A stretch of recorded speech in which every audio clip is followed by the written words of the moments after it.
Now, this is, I'm back, family. This is, we'll put this in context. Now, we talked about some of the crazy making things that these people do. People that are high conflict and put you in crazy making situations. Now, I am going to read some of the responses from some of the people who have written in talking about they've experienced the same thing. And what's really weird, I want you to see if you can notice that most of these people that operate on this kind of axis, it seems as if they are all brought up in the house together because they do such similar acts. So this individual says, wow, 8 years and I'm in a relationship with a woman who behaves exactly this way. I'm not married to her, thank God, but wow, she's had me so snowed and I brought it hook, line, and sinker. The gaslighting was unbelievable. I would just sit there and blink in shock and in awe at the brilliance of it. Never being accountable for her behavior at all because the behavior never happened. Or a tender kiss goodnight only to wake up the next morning to scathing text about how I didn't call or text, or to say that I made it home safely and good luck with the next woman who tries to love you. I'm going to pray for her. Just all kinds of stuff. Followed by a week of silence. No response to my profuse apologies for hurting her feelings. Then when I throw my hands up and nosedive into another depression, a lone text comes in. Pastor asked about you today in Bible study. I told him I wasn't sure what's wrong with you. Hope you're okay. When I respond, I'm okay, it's met with, so you're fine, not sick, huh? And you can't even let the woman you supposedly love know you're okay? This is how a Christian man behaves? No time for your games or drama. Then another week of silence. Then more text. Always text. The site saved my life. No one believed me until I printed off 2 years ago of texts and emails just to prove I'm not nuts. This is what really happened.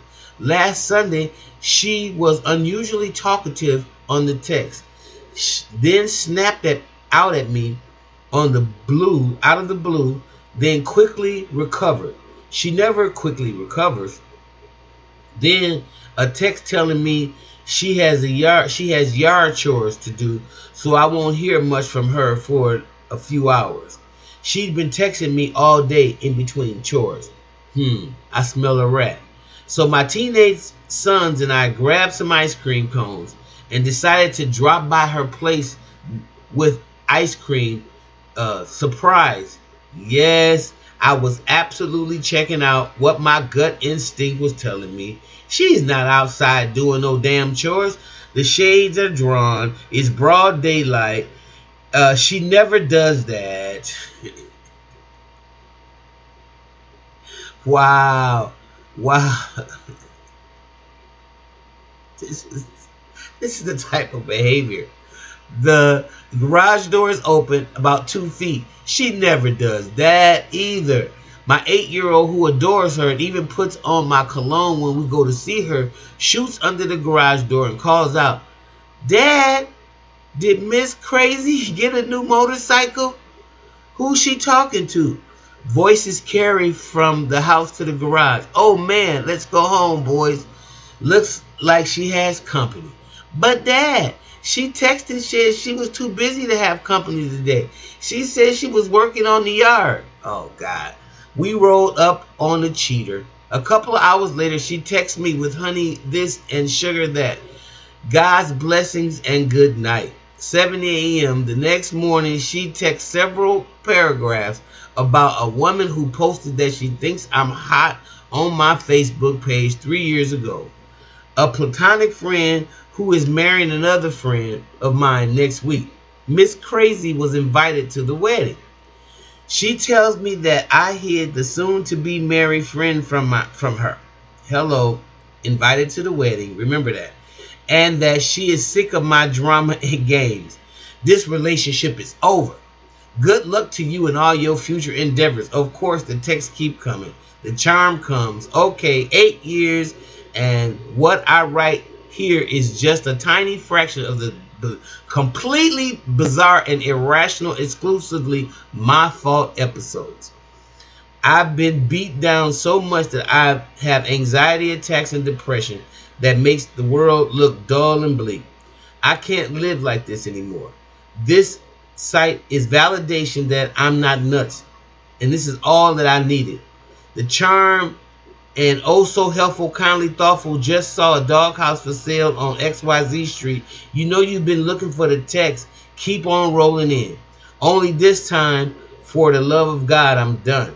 I'm done with your games. I'm done with your sweetly delivered hate and put downs and dismissals and loveless. Wow. I'm sorry, guys. I'm sorry. And lovelessness and unending projects on her house with absolutely zero reciprocation, because if I love her and knew what was on her plate in life, then I wouldn't dream of further burdening her to breaking point of her single, no kids, no mortgage life that keeps her so busy that she can't take care of my house too. Shaking my damn head. Or let me tell you something, or have nothing to do every day and you running the whole house and doing everything, and they have the nerve to ask you, well, don't you got time to do this? This is crazy. It's like these people know each other.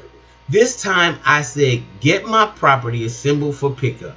I'm gathering yours too. Her usual Facebook stick the knife in and allude to other men. Shut down and shut off. Emails blocked. Photos cleared from everything. Phone text soon to follow. When property exchange is complete, all texts until then are short, cordial, and matter of fact. She gets no reaction to the now flagrant and escalating venom that she spews. I hurt like a mother. Literally, I have to work in 90-minute chunks with 20 minutes relaxed breathing intervals. But this will pass. I won't always have a panic attack at the mention of her name. The only way to recover control of self with a pervasive and perverse woman like this is 100% complete and utter lockout from my life. Any communication whatsoever will be used and twisted into some form of threat to her. And with the shutdown, no contact, she's looking for an opportunity to sink her blades of destruction. Devil may care who gets hurt in the process. I win. The prize is me. I get eventually a man in the mirror I once again. I get eventually a man in the mirror I once again respect. A man who isn't so consumed chasing his own tail with a NPD or BPD that he's actually the kind of friend that a friend would like to have. And yeah, it really was that bad. I mean, it really was that bad. This is another person. I am a guy who just went through hell with this, and I literally need some help. My ex went from being my best friend and lover to kicking my teeth in over a 3-month period before she jumped on the internet to meet new guys. We had a conversation about her ex-husband, and she stated that she had no remorse and cheated on him for 8 years and didn't think it was that bad. When I told her I felt that cheating is wrong, my life fell apart. After 2.5 years together, she said that she hates the way I fight because I'm always right and she was always wrong. I never fought with her except when she kept putting me down for everything. She already has a new guy, and it hurts because I really loved her. I guess I am just trying to figure out if this kind of stuff happens to you as well, because I'm just sick inside knowing I can't reason with her at all. She won't even take my calls. In fact, she told me not to call her ever again.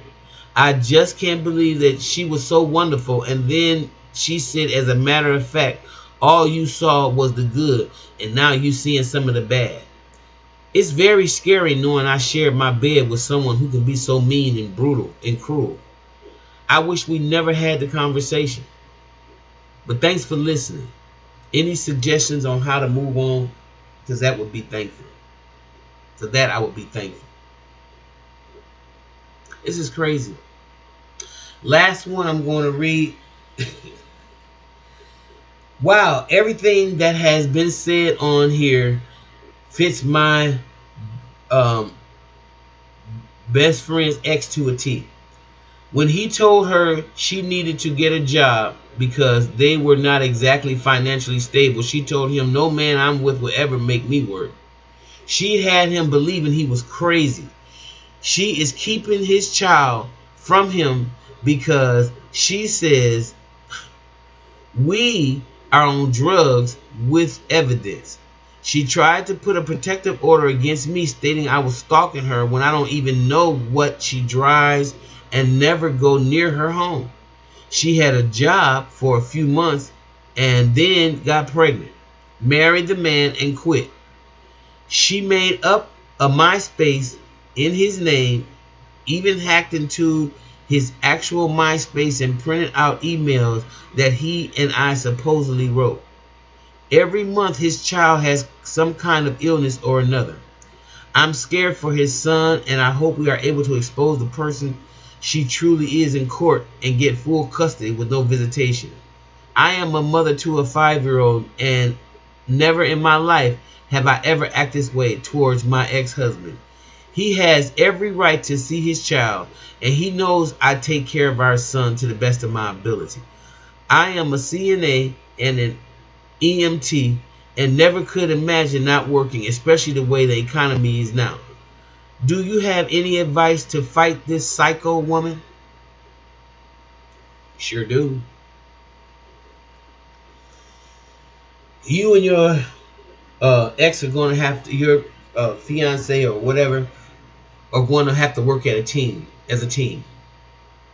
And unless you get a guardian ad litem or somebody that really understands narcissism and the effects and the manipulation of it all, it's going to be kind of difficult.